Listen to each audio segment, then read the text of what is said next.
Yes, Pamita. Can I start my presentation now? Okay. So, good afternoon, everyone. I am Dr. Tanzila Taj, a sports physiotherapist from Rohtak.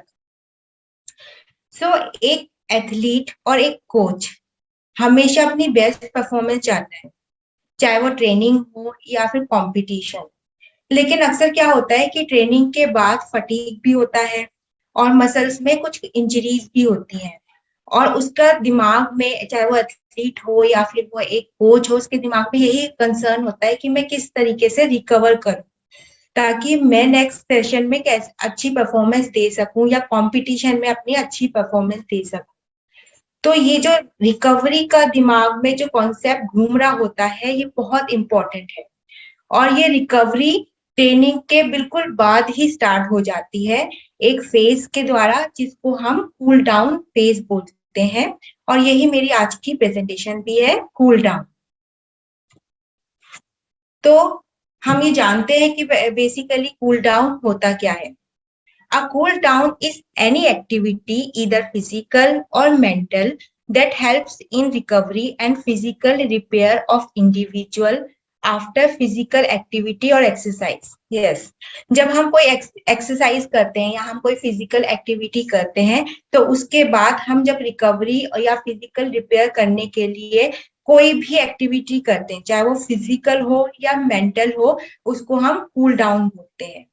It is the transition from loading to recovery phase. Loading phase हमारी main training होती है और उससे recovery phase तक जाने के procedure को ही हम कूल डाउन बोलते हैं। सो यहाँ मेन कॉन्सेप्ट क्या है, कूल डाउन। तो अगर हम कूल डाउन पे इतना फोकस कर रहे हैं तो इसके बेनिफिट्स क्या हैं, तो हम इसके बेनिफिट्स जानेंगे। हम इसको बेनिफिट्स को 3 अल्फाबेट्स के थ्रू जानेंगे, IMR। I for increase, M for maintain, R for reduction, which is gradual. I जो हम इंक्रीज करना चाहते हैं, तो हम कूल डाउन से क्या चीज इंक्रीज करना चाहते हैं, हम चाहते हैं कि जो हमारी बॉडी में केमिकल्स बनते हैं जो हमारी बॉडी को थकाते हैं वो वॉश आउट हो जाए, वो रिमूव हो जाए, तो उनका रिमूवल इंक्रीज हो जाए। मेंटेन क्या करना चाहते हैं हम चाहते हैं कि मेंटेन रहे हमारी मसल्स की लेंथ, हमारी बॉडी का ऑक्सीजन लेवल और ब्लड सर्कुलेशन मेंटेन रहे।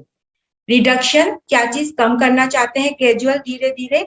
हम चाहते हैं कि वो इफेक्ट्स जो ट्रेनिंग की वजह से आते हैं, जैसे कि हार्ट रेट बढ़ जाती है ट्रेनिंग की वजह से, ब्रीथिंग ज्यादा हो जाती है ट्रेनिंग की वजह से, और टेम्परेचर बढ़ जाता है, तो ये धीरे धीरे कम होते जाए, रिड्यूस होते जाए। साथ के साथ मसल सोरनेस, जो मसल दुखने लगती है ट्रेनिंग के बाद, वो भी धीरे धीरे कम होती जाए। तो ये था हमारा IMR, जिसको मैंने इस डायग्राम के थ्रू भी शो किया है, increase, maintain and reduction. Now what is the type of cool down. तो कूल डाउन दो तरीके से होते हैं, active cool down and passive cool down. जैसे नाम से ही पता चल रहा है, एक्टिव मतलब मसल्स यूज हो रही हैं, मसल्स का कुछ वर्क हो रहा है, और पैसिव मतलब कि कुछ वर्क नहीं हो रहा, रिलैक्सेशन है उस टाइम। तो अब हम इसको जानेंगे कि एक्टिव रिकवरी या एक्टिव कूल डाउन किसे कहते हैं। बहुत इजी है इसको समझना। जो मेन ट्रेनिंग होती है हम उसको एक अच्छी इंटेंसिटी के साथ करते हैं, पर जब हम उस इंटेंसिटी को कम कर देते हैं, यानी कि लो कर देते हैं, तो उस इंटेंसिटी को एक्टिव रिकवरी में कंसीडर किया जाता है। बेसिकली लो इंटेंसिटी पे कोई भी एक्सरसाइज करें तो वो एक्टिव रिकवरी पे ही कंसीडर होती है।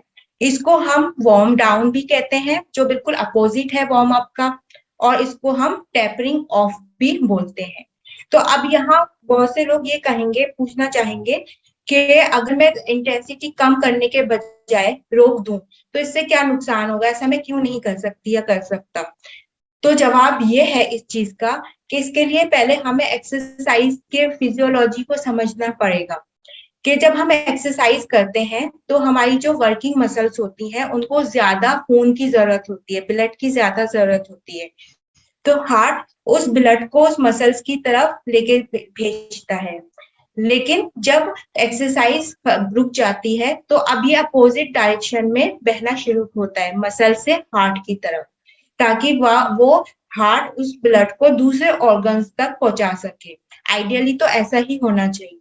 लेकिन जब हम सडनली एकदम से एक्सरसाइज को रोक देते हैं, मेन ट्रेनिंग को, तो ये ब्लड मसल्स में ही रुका रह जाता है, हार्ट तक नहीं पहुंच पाता।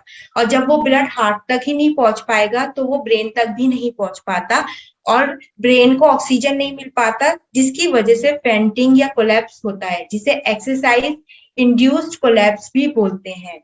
तो इसको रोकने के लिए एक्टिव रिकवरी बहुत अच्छा मेथड है कि धीरे धीरे इंटेंसिटी को हम कम करते जाएं, एकदम बंद ना करें।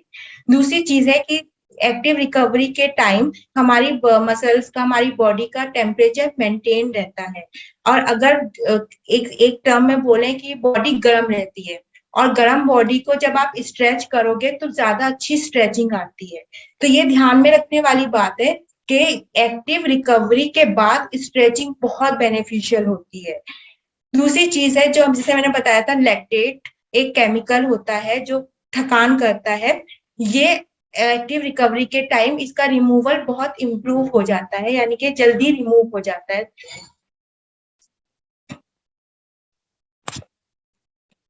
तो यहाँ पे आप स्टडीज देख सकते हैं कि कुछ स्टडीज की गई थी इसी चीज को लेकर। शीव्यू स्टडी थी, इसने ये हॉकी प्लेयर्स पे स्टडी की। इसने इनका ब्लड सैंपल कलेक्ट किया 3 टाइम, 3 रनिंग के बाद, रनिंग करवाने के बाद 3 मिनट पर, 6 मिनट पर और 30 मिनट पर इन्होंने इसका ब्लड लिया। ब्लड में वो लैक्टेट एसिड की कंसंट्रेशन मेजर करना चाहते थे। तो इन्होंने 2 ग्रुप बनाए, एक एक्टिव कूल डाउन कर रहा था ग्रुप, दूसरा नहीं कर रहा था।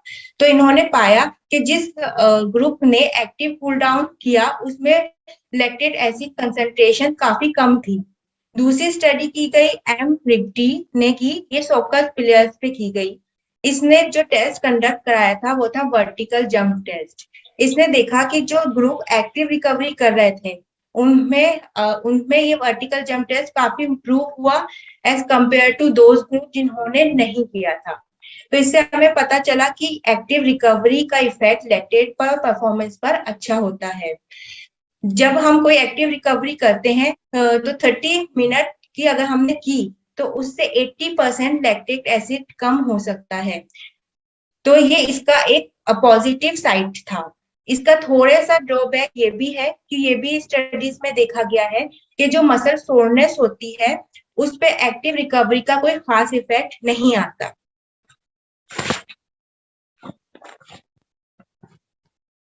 देन तो हमें किस इंटेंसिटी के साथ एक्टिव रिकवरी करवानी चाहिए? तो एक्टिव रिकवरी के लिए जो अनट्रेन है वो 30 to 40% of maximum heart rate के साथ कर सकते हैं, और जो ट्रेन है वो 60 to 70% of maximum heart rate के साथ कर सकते हैं। इंटेंसिटी कम करनी है, फॉर एग्जाम्पल अगर आप रनिंग कर रहे हो तो आप कैसे इंटेंसिटी कम कर सकते हो? जॉगिंग कर कर। अगर आप जॉगिंग कर रहे हो तो इंटेंसिटी कैसे कम कर सकते हो? आप ब्रिस्क वॉकिंग कर कर। तो इस तरीके से इंटेंसिटी को हम रिड्यूस कर सकते हैं। ये नेक्स्ट प्रेजेंटेशन में आप एक डायग्राम देख रहे हैं जिसमें इंटरवेंशन दिखाई गई हैं। जैसे मैंने बताया एक्टिव रिकवरी इंटेंसिटी कम करके होती है, तो ये लैंड पे भी हो सकती है, ये अंडर वाटर भी हो सकती है। और इसके बाद जो सेकेंडरी इंटरवेंशन है, हम स्ट्रेचिंग का यूज कर सकते हैं। यहाँ पे हम इन रिकवरी मेथड्स का इफेक्ट साइको फिजियोलॉजिकल इफेक्ट्स पे देखते हैं, जैसे मसल्स की लेंथ पर, हार्मोन पर, केमिकल, लैक्टेट, स्लीप, इन सब पे इन सारी कूल डाउन का इफेक्ट मेजर किया गया है, जो इस डायग्राम के थ्रू दिखाया गया है। नेक्स्ट, हर सिक्के के 2 पहलू होते हैं। इसके एडवांटेज से हम अभी वाकिफ हो गए हैं, अब हमें पता चलना चाहिए कि इसके डिसएडवांटेज क्या हैं। तो एक्टिव रिकवरी के डिसएडवांटेजेस ये हैं कि इस पे हार्ट पे लोड बढ़ता है, हाइपोटेंशन होती है, फ्लूइड लॉस भी होता है, और कोर टेम्परेचर भी इंक्रीज होता है, और ग्लाइकोजन सिंथेसिस जो हमारा एनर्जी प्रोडक्शन के लिए जरूरी होता है, उसकी सिंथेसिस, उसका बनना ही कम हो जाता है। तो ये इसके लिए एक जो रिसर्चर थे कॉस्टिल्स, कॉस्टिल्स का एक मेन कंसर्न ये था रनर्स के लिए कि एक रनर को भागना है तो उसके लिए एनर्जी सोर्स तो होना चाहिए। अगर ग्लाइकोजन कम हो गया तो उसकी परफॉर्मेंस भी कम हो जाएगी। तो क्या किया जाना चाहिए ऐसे केस में? देन रिलीज का 5 मिनट कूल डाउन प्रपोज किया गया, जिसके अकॉर्डिंग कि अगर हम ज्यादा ड्यूरेशन ना कर सिर्फ 5 मिनट का कूल डाउन करें तो उससे ग्लाइकोजन का सिंथेसिस भी नहीं हैम्पर करेगा और परफॉर्मेंस भी इम्प्रूव रहेगी और रिकवरी भी अच्छी होगी। Then swimming as active recovery, जैसे मैंने बोला कि पानी में भी की जा सकती है एक्टिव रिकवरी।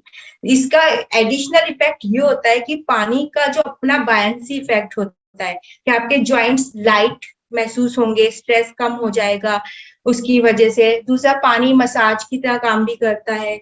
जब आप एक हॉरिजॉन्टल पोजीशन में होगे तो आपका ब्लड फ्लो बिल्कुल मेंटेन रहेगा। और ये रिसर्च से भी प्रूव हुआ है कि जो स्विमिंग है वो पैसिव रिकवरी के कंपैरिजन में ज्यादा लैक्टेट रिमूवल करती है। तो ये भी एक अच्छा मेथड है। देन जैसे मैंने बोला था कि अब आप जब इंटेंसिटी कम करने के बाद जो दूसरा चीज आती है वो है stretching, static stretching as a cool down. तो स्टैटिक से ही आपको पता चल रहा है कि हम स्ट्रेचिंग को कुछ टाइम के लिए मेंटेन करके रख रहे हैं। कितना टाइम? 30 to 40 और 60 सेकंड के लिए हम एक मसल्स को मेंटेन करके रखते हैं। और यहाँ पे मैं आपसे एक अपना एक्सपीरियंस भी शेयर करना चाहूंगी कि मैंने अक्सर ये देखा है कि जब कोई ट्रेनिंग में कूल डाउन चल रहा होता है और स्ट्रेचिंग हो रही होती है तो अनसिंक्रोनाइज्ड वे में हो रही होती है कि सब लगे पड़े होते हैं कि मैं इसको खींच दूं और कंपैरिजन कर रहे होते हैं कि अगर सामने वाला इतना कर रहा है तो मैं भी इतना ही करूं। तो ये मैं आपसे कहना चाहूंगी कि आपकी बॉडी, हर एक इंडिविजुअल की बॉडी अलग होती है, उसकी फ्लेक्सिबिलिटी भी अलग होती है। तो इस चीज को जब हम स्ट्रेचिंग कर रहे हैं तो बहुत सिंक्रोनाइज्ड और रिलैक्सेशन वे में करना चाहिए। मतलब आप जब कर रहे हो तो आपको अपनी ब्रीथिंग पे भी कंट्रोल करना चाहिए, पूरी कंसंट्रेशन रखनी चाहिए कि स्लो ब्रीदिंग स्लो होती जाए और मसल रिलैक्स होती जाए। दूसरी बात क्या है कि जब हम स्ट्रेचिंग कर रहे होते हैं तो हमारी रेंज ऑफ मोशन, यानी कि हमारी जो मूवमेंट होती है, हमें पता होना चाहिए कि इस जॉइंट को अगर हम यहाँ तक लेके गए तो अगर पेन हो रहा है तो वहीं रुक जाओ, उसके आगे नहीं जाना है। अगर आप पेन तक पहुंच गए तो और जरूरत से ज्यादा उसे खींचने की कोशिश की तो क्या होगा? बॉडी का डिफेंस मैकेनिज्म स्टार्ट हो जाएगा, आपकी मसल्स ऑटोमेटिक टाइट हो जाएगी। और दूसरी बात हमें क्या ध्यान रखना चाहिए? लॉजिकल ऑर्डर होना चाहिए। लॉजिकल ऑर्डर मीन्स कि अगर हम कोई मसल स्ट्रेच करते हैं तो वापस स्ट्रेचिंग के बाद उसको उसकी नॉर्मल या रेस्टिंग पोजीशन पे लाना बहुत जरूरी है। ऐसा नहीं कि स्ट्रेचिंग करने के बाद फिर से आप उसको टेंस कर दो, उसको टेंस नहीं करना है। और नेक्स्ट, हम हमेशा कहते रहते हैं ना मसल स्ट्रेच करो, मसल स्ट्रेच करो, लेकिन हम भूल जाते हैं कि फेशिया भी एक चीज है। तो फेशिया क्या है? फेशिया मसल्स के ऊपर एक कवरिंग होती है, एक झिल्ली होती है। तो मैंने कई बार ये आर्टिकल्स पढ़े हैं कि बहुत सारे स्पोर्ट्स हैं, जैसे टर्निंग स्पोर्ट्स हो गए, बॉक्सिंग में भी टर्निंग होती है, टेनिस में भी टर्निंग होती है, और बहुत सारे स्पोर्ट्स हैं जिनमें टर्निंग होती है। अगर उन स्पोर्ट्स में आप फेशिया को की फ्लेक्सिबिलिटी इंप्रूव कर दें तो परफॉर्मेंस काफी बेटर हो जाती है। तो ये फेशिया को हम कैसे स्ट्रेच करें, ये मैं एक पढ़ रही थी आर्टिकल, मुझे ये बहुत अच्छा लगा जो मैं आपके साथ शेयर करना चाहती हूँ। आप ये फर्स्ट डायग्राम में देखिए, सब फेशियल स्ट्रेचिंग की 1 by 1 टेक्निक है। इसमें ये नील डाउन पोजीशन में है। और सेकंड में देखिए, उसने अपने टोस को, अपने लोअर लेग को हाथ से पकड़ के उठा लिया है। थर्ड में देखिए, उसने अपोजिट डायरेक्शन में टर्न करना शुरू कर दिया है। तो जो फेशिया है, जो नीचे से ऊपर तक कवरिंग है आपकी पूरी, वो इससे स्ट्रेच हो जाएगी और टर्निंग मूवमेंट काफी बेटर होगी। देन जब हम स्ट्रेचिंग कर रहे हैं तो ये तो सब हमने देखा कि कैसे कैसे करना है, पर एनवायरनमेंट का, आपका वेदर का इफेक्ट भी स्ट्रेचिंग पर बहुत होता है।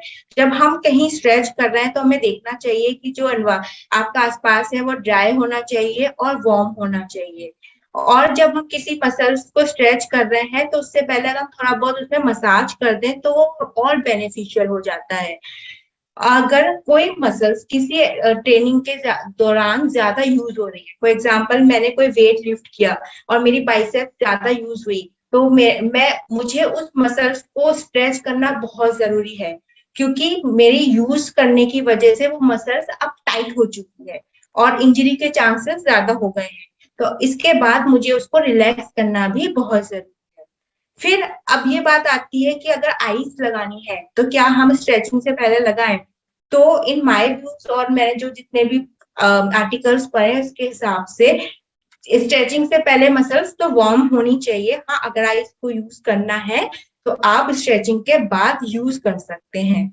आप शावर का भी यूज कर सकते हैं, आप वर्लपूल का भी यूज कर सकते हैं स्ट्रेचिंग के टाइम, बट ध्यान ये रखिए कि सारी मसल्स को स्ट्रेच करना बहुत ही ज्यादा जरूरी है। ये एक डायग्राम के थ्रू मैं आपको दिखाना चाहती हूँ कि किस तरह एक एथलीट अपना लंबर को स्ट्रेच कर सकता है, अपनी एब्डोमिनल, सेकंड में अपनी एब्डोमिनल मसल्स को स्ट्रेच कर सकता है, रोलिंग अपनी बैक की मसल्स को यूज कर सकता है, फोर डायग्राम में अपनी थाइस, अपनी लंबर रोटेटर्स को स्ट्रेच कर सकता है। तो कूल डाउन में ये स्ट्रेचिंग यूज की जा सकती है। बट अगेन स्ट्रेचिंग करनी है तो सेम प्रिंसिपल अप्लाई करना पड़ेगा जो अभी मैंने आपके साथ डिस्कस किया है, सिंक्रोनाइजेशन। देन ये एक एक्टिव कूल डाउन के स्टेप्स हैं जो एक रनर्स के लिए हैं। ये किस तरीके से एक रनर्स को कूल डाउन करना चाहिए। फर्स्ट स्टेप है इमीडिएट फेज, मतलब आप जब रनिंग करके आ रहे हैं, एकदम से आपकी हार्ट रेट फास्ट है, आप थक रहे हैं, तो आपको उस टाइम क्या करना है, जैसे मैंने बताया था रनिंग के बाद आप इंटेंसिटी कम करोगे तो जॉगिंग करोगे। 1 से 2 मिनट आपने जॉगिंग की, फिर आपने और इंटेंसिटी कम की तो आपने ब्रिस्क वॉकिंग की 3 से 5 मिनट। अब आपने देखा कि आपकी हार्ट रेट भी कम हो गई और आपको अब थकान भी इतनी महसूस नहीं हो रही, तो वो आपका फेज कौन सा आ गया, इंटरमीडिएट फेज आ गया। अब आप इस फेज में डायनामिक एजिलिटी ड्रिल्स यूज कर सकते हैं, 2 से 3 सेट, जैसे कि लंजीस हो गया, साइड लंजीस हो गया, तो इन सबको आप सेकेंड फेज में यूज कर सकते हैं। अब हमने देखा कि हार्ट रेट बिल्कुल नॉर्मल है, बिल्कुल फटीग नहीं हो रहा, तो ये हमारी कौन सी फेज आ गई, लास्ट फेज, जिस इज लेट फेज। इस फेज में आप स्ट्रेचिंग, जैसे मैंने बोला स्टेटिक स्ट्रेचिंग यूज कर सकते हैं, योगा कर सकते हैं, मसाज, रोलर, कुछ भी यूज कर सकते हैं। तो ये रनर्स का प्रोटोकॉल था। देन सवाल ये होता है कि अभी इससे क्या एक एक्टिव रिकवरी ही सिर्फ एक ही एस्पेक्ट है रिकवरी का? तो नो, हमारे पास एक दूसरी रिकवरी भी है। रिमेम्बर मैंने स्टार्टिंग में बोला था, that is passive cool down. तो जो पैसिव कूल डाउन है वो कैसे होता है, पैसिव रेस्ट के थ्रू होता है, ब्रीथिंग एक्सरसाइज के थ्रू होता है, ब्रीथिंग एक्सरसाइज के थ्रू होता है, विजुअल इमेजरी, म्यूजिक, इनके थ्रू होता है। तो मैंने बोला था आपको सिर्फ ये फिजिकली नहीं, मेंटली भी होता है। मतलब जब आप कोई अच्छा सा पिक्चर देख रहे हैं, कोई अच्छी सी सीनरी देख रहे हैं, या कोई अच्छा सा सूदिंग म्यूजिक सुन रहे हैं, तो वो भी आपको कूल ही कर रहा है, कूल डाउन ही कर रहा है। मसाज, जिससे आपका ब्लड, आपका बॉडी टेम्परेचर, सर्कुलेशन इंप्रूव होता है। बाथ, जिसमें आप हॉट बाथ भी कर सकते हैं, कोल्ड बाथ भी कर सकते हैं। Contrast means hot and cold का कॉम्बिनेशन, जिससे आपका सर्कुलेशन अच्छा होता है, कॉन्ट्रैक्शन से और रिलैक्सेशन से। पैसिव रिकवरी में इलेक्ट्रिकल स्टिमुलेशन भी आता है, pneumatic leg compression, under water massage भी आता है। तो मैं जो आपसे डिस्कस करना चाहती हूँ वो है हीटिंग एंड कूलिंग अप्रोच। तो ये एक इंडिविजुअल अप्रोच है, मीन्स हर इंसान की नीड के हिसाब से आप ये अप्रोच अप्लाई करेंगे। इसमें जब भी कोई ट्रेनिंग होती है तो दो तरीके से बॉडी थकती है, एक है मैकेनिकली, एक है मेटाबॉलिकली। जब हम मैकेनिकली की बात करते हैं तो टूट फूट की बात होती है कि बॉडी में टूट फूट मची है, जिसकी वजह से इंफ्लामेशन हुई है, सूजन हुई है, रेडनेस आई है, पेन हुआ है। तो इसका ये जो डैमेजिंग इफेक्ट आता है बॉडी पर। दूसरी बात है मेटाबॉलिक। मेटाबॉलिक मतलब जो बॉडी के एनर्जी सोर्सेस हैं, जैसे कि ग्लाइकोजन है, एटीपी है, फॉस्फोगन है, वो कम होते जा रहे हैं, जिसकी वजह से थकान आ रही है। तो इन दोनों को हमें इन दोनों इफेक्ट्स की रिकवरी बहुत इंपॉर्टेंट है, चाहे वो टेम्परेचर बढ़ा के हो या टेम्परेचर घटा के। साइंटिफिकली अगर हम बोले तो इनका इफेक्ट हमारी ब्लड सर्कुलेशन बढ़ाने और कम करने में होता है।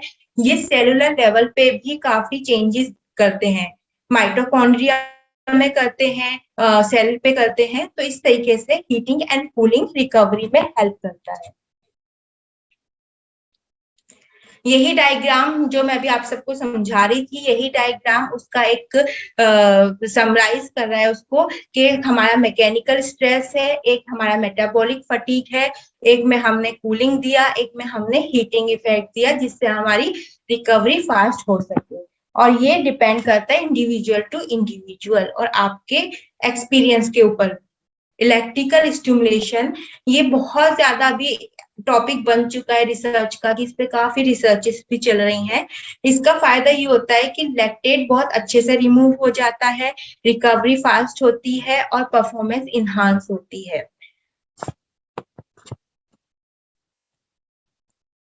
नेक्स्ट, अभी हमने इतना सारा रिकवरी मेथड्स के बारे में बात की, लेकिन हमें इन सबको सिर्फ बोल के नहीं, बल्कि हमारे पास कुछ साइंटिफिक एविडेंस भी होने चाहिए, ताकि हम अपनी बात को स्ट्रांगली बोल सकें कि ये मेथड हमें इस पर्टिकुलर कंडीशन में यूज करने से ये फायदा हुआ है। तो इसके लिए हम चाहते हैं कि कौन कौन सी अब तक रिसर्च की है और कौन कौन से मेथड इफेक्टिव हुए हैं। तो प्लीज अपने आप को म्यूट कर ले। तो यहाँ पर तीन, यहाँ पर चार, कौन से पहले तो अरे मेरे बहुत ही थे मिस मोनल। तो यहाँ पे चार मेथड्स का यूज हुआ है, पैसिव, एक्टिव। जो CWI है वो है कोल्ड वाटर इमर्शन, CT मतलब कॉन्ट्रास्ट, मतलब हॉट एंड कोल्ड दोनों का। तो ये जो चार मेथड्स है, पैसिव में कुछ नहीं करवाया गया, सिवाय सिर्फ रेस्ट करवाया गया उसको।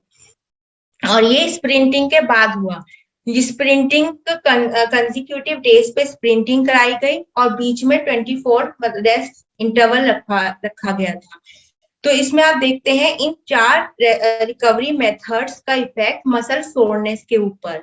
तो आप अगर ये देखोगे कि जो डार्क लाइन है वो है एक्टिव रिकवरी की, डॉटेड जो डार्क लाइन है डॉटेड वाली, और जो हमारी स्क्वायर में आ रही है वो है कॉन्ट्रास्ट की। तो जब हमने इसको आप देखोगे तो सबसे नीचे आप देखेंगे कि कोल्ड वाटर इमर्शन सोरनेस को सबसे कम कर रहा है, सबसे लाइन नीचे वही है।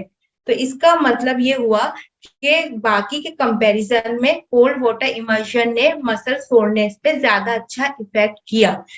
तो कोल्ड का ये पॉजिटिव इफेक्ट हम इस डायग्राम के थ्रू देख सकते हैं। दूसरा डायग्राम आपको शो करता है लैक्टेट एसिड, जो केमिकल जो मैं आपको बताते आ रही हूँ। इसमें आप देखिए कि डॉटेड डार्क लाइन देखिए, एक डार्क जो लाइन है वो पैसिव की लाइन है और जो स्क्वायर लाइन है वो है कॉन्ट्रास्ट की। तो इससे हमें ये पता चला कि ऑलमोस्ट एक्टिव ने, कोल्ड ने और कॉन्ट्रास्ट ने लैक्टेट को रिमूव करने में तीनों मेथड अच्छे हैं। पर अगर हम थोड़ा सा कंपेयर करें तो contrast water immersion, hot and cold का कॉम्बिनेशन ज्यादा बेटर है लैक्टेट को रिमूव करने के लिए।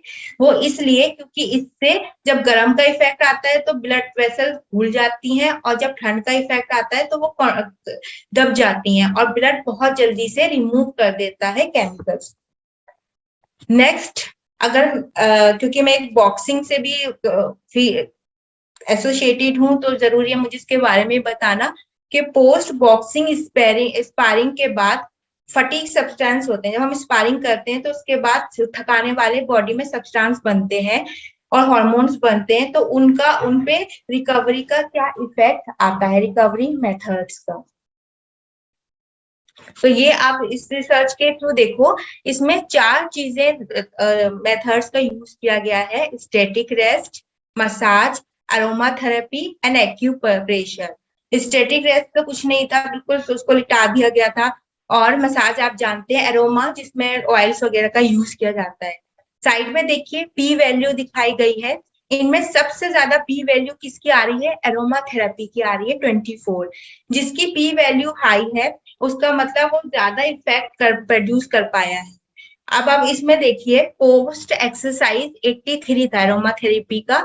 पोस्ट रिकवरी देखिए 75 हो गया, कम हो गया। यानी कि जो क्रिएटिनिन फॉस्फेट सब्सटेंस था बॉडी का, जो इंजरी करता था, वो इसमें कम हो गया है एरोमा थेरेपी में बहुत ज्यादा compare to other recovery method. अब हम देखते हैं दूसरा चार्ट। इसमें हम देख सकते हैं पी वैल्यू, आप देखो किसकी आप ज्यादा आपको दिख रही है। यहाँ भी आपको अरोमा थेरेपी की दिख रही है, बाकी ऑलमोस्ट सिमिलर सिमिलर है, बट थोड़ी ज्यादा अरोमा थेरेपी की है। तो यहाँ पे हमने लैक्टेट एसिड पे देखा कि क्या इफेक्ट आया। तो अरोमा थेरेपी ने लैक्टेट एसिड को ज्यादा अच्छे से रिमूव किया। आप देख सकते हो 50 पोस्ट एक्सरसाइज था, 36 पोस्ट रिकवरी हो गया। जबकि मसाज में क्या था? 61 था पोस्ट एक्सरसाइज, पोस्ट रिकवरी कितना हो गया? 44। तो सब में हुआ, बट थोड़ा एरोमा थेरेपी में ज्यादा अच्छे से हुआ। ये दूसरा सब्सटेंस है जिसे लैक्टेट डिहाइड्रोजनेज बोलते हैं। ये भी इंजरी सब्सटेंस है, बॉडी में कम होना चाहिए। इसकी पी वैल्यू देखिए, जब हम सबको चारों में देखेंगे तो एरोमा थेरेपी की 101 है, मतलब अच्छा काम वो कर रहा है। 206 से 192 तक पहुंचा दिया इसने एरोमा थेरेपी ने। बाकी देखें तो थोड़ा बाकी इसके मुकाबले कुछ कम काम कर रहा है। 204 स्टेटिक रेस्ट से सिर्फ 201 हो पाया, मसाज में सिर्फ 220 से 208 हो पाया। तो यहाँ पे हमने देखा एरोमा थेरेपी यहाँ पे भी अच्छा काम कर रही है। तो यही चीज तो इस ग्राफ में जो रिसर्च के थ्रू हुआ कि कोल्ड वाटर इमर्शन आइडियली ज्यादा इफेक्ट कर रहा है, जैसे मैंने आपको पिछले पहले वाले ग्राफ में भी दिखाया था। तो डिफरेंट डिफरेंट मेथड्स का डिफरेंट डिफरेंट यूज और डिफरेंट डिफरेंट उनका इफेक्ट देखा जा रहा है। तो अब जो हमें पॉइंट्स याद करने वाले हैं वो क्या है कि हमें ध्यान रखना है कि हम किस एनवायरनमेंट में कूल डाउन कर रहे हैं। आज आजकल बहुत ठंड है, तो इस जब टेम्परेचर कम होता है तो हमें कूल डाउन के लिए क्या ध्यान रखना होता है कि जब हमारी मेन ट्रेनिंग खत्म हो रही है तो हम अपने क्लोथ चेंज करें और फिर कूल डाउन करें। तो इससे क्या होगा, अगर हम ऐसा नहीं करते तो बॉडी टेम्परेचर कम हो जाता है और हाइपोथर्मिया होने के चांस बढ़ जाते हैं। लेकिन इन अपोजिट केस में अगर गर्मी ज्यादा है तो क्या करें? तो गर्मी ज्यादा है तो ये ध्यान रखना है कि मेन फोकस हमारा क्या रहना चाहिए?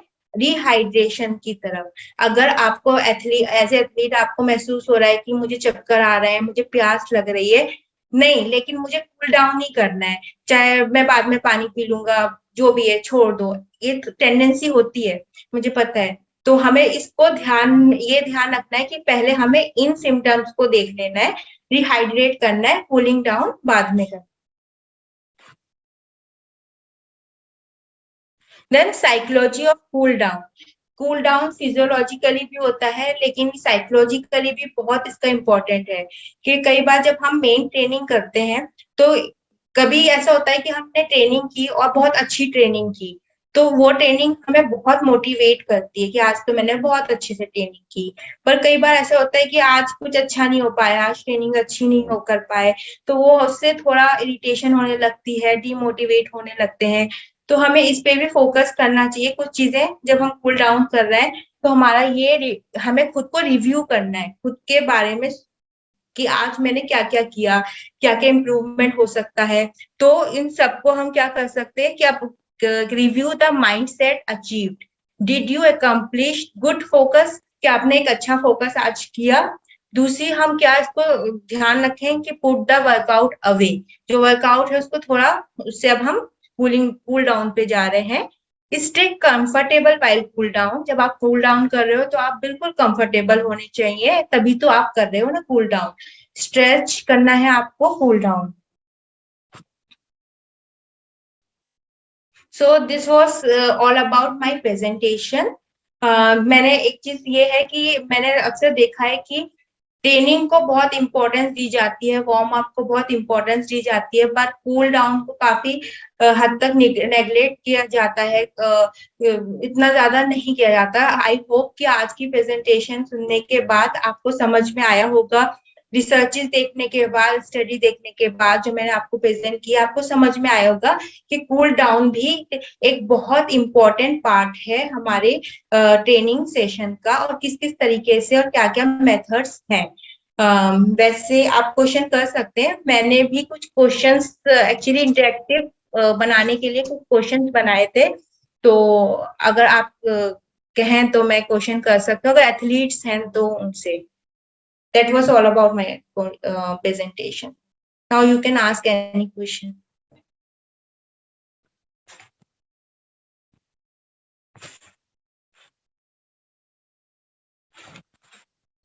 किसी को कोई डाउट है, कोई क्वेश्चन है, पूछ सकते हैं।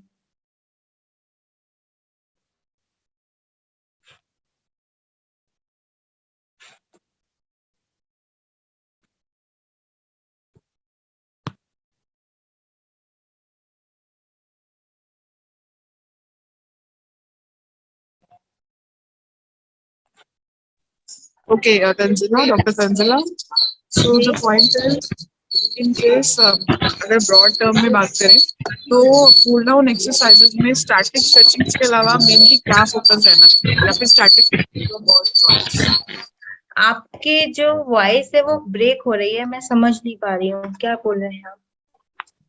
मैं कह रही हूँ कि कूल डाउन में जो बेसिक आपका वो है वो एक स्टैटिक स्ट्रेचिंग के अलावा और कुछ है जो आप मेजरली एम्फसाइज करना चाहेंगे किसी भी स्पोर्ट्स में रिस्पेक्ट स्टैटिक, जैसे मैंने अभी आपको बताया कि ये जितने भी मेथड्स बताए, इन पे, इन्हीं पे एम्फोसिस किया है मैंने। सिर्फ मैंने स्टैटिक स्ट्रेच पे एम्फोसिस नहीं किया, मैंने बोला है कि जहां जिस चीज की नीड है, जहां एक्टिव रिकवरी, जहां हमें लो इंटेंसिटी करना है, हम वहां लो इंटेंसिटी भी कर सकते हैं, उसके बाद स्टैटिक स्ट्रेच कर सकते हैं। पर जरूरी नहीं है कि यही एक अलग एक मेथड है, हम पैसिव रिकवरी मेथड भी यूज कर सकते हैं। तो किसी एक पर्टिकुलर मेथड पे, किसी एक चीज पे फोकस नहीं है, जहां इंडिविजुअल अप्रोच है आप उसको यूज कर सकते हैं, बट कूल डाउन के लिए बहुत इंपॉर्टेंट है स्टैटिक स्ट्रेच। अब आई होप आपको जवाब मिल गया है। Yes thank you welcome.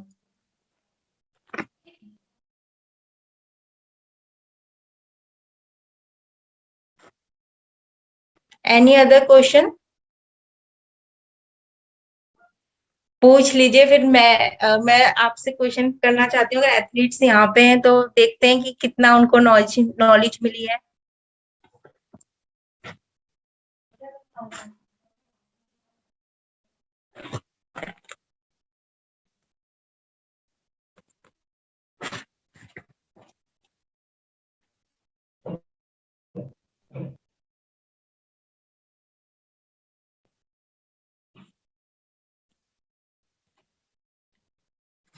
Okay, तो which of following explains cool down.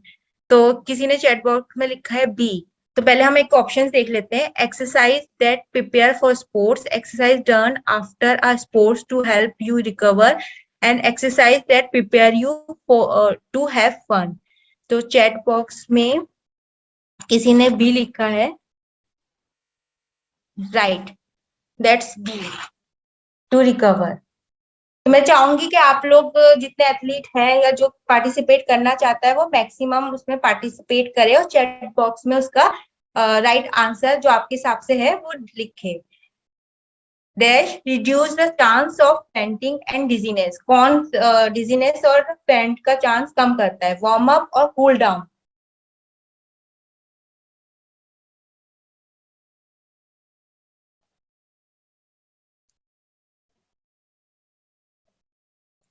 Warm up और कूल डाउन?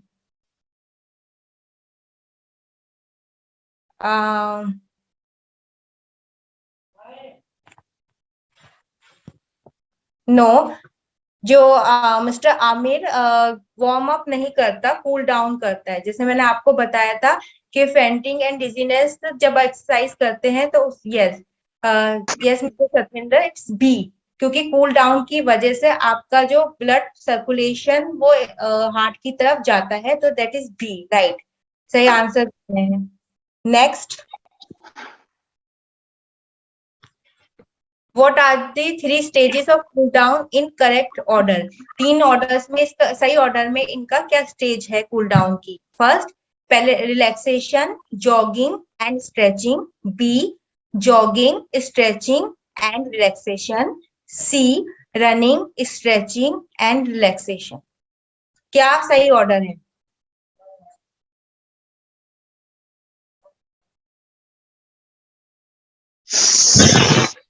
यस,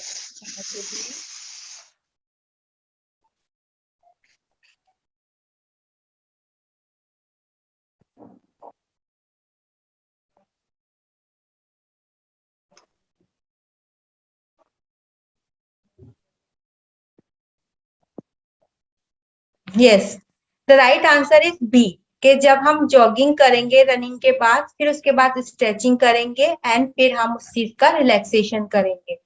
तो right answer is B. Good, इसका मतलब आप लोगों ने काफी अच्छे से सुना है। Then what type of stretching do you complete in a cool down? तो डायनामिक, स्टैटिक और मूविंग। C is moving. कौन सी स्ट्रेचिंग हम कूल डाउन में करते हैं?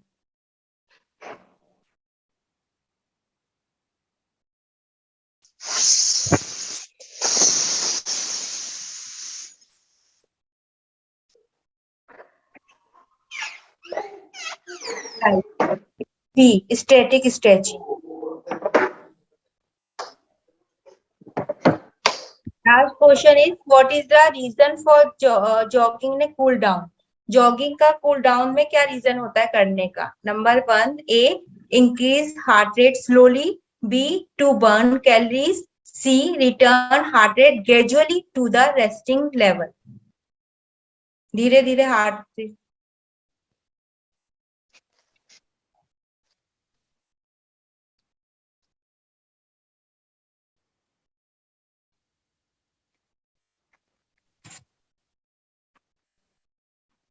Yes, very nice, it's right answer is C, कि हम धीरे धीरे उसको रेस्टिंग लेवल तक ले जाना चाहते हैं heart rate. And last question is, what is not passive recovery method? इन तीनों चारों में से कौन सा रिकवरी मेथड नहीं है? Electrical stimulation, B massage, C stretching, D listening music. Passive recovery method नहीं है।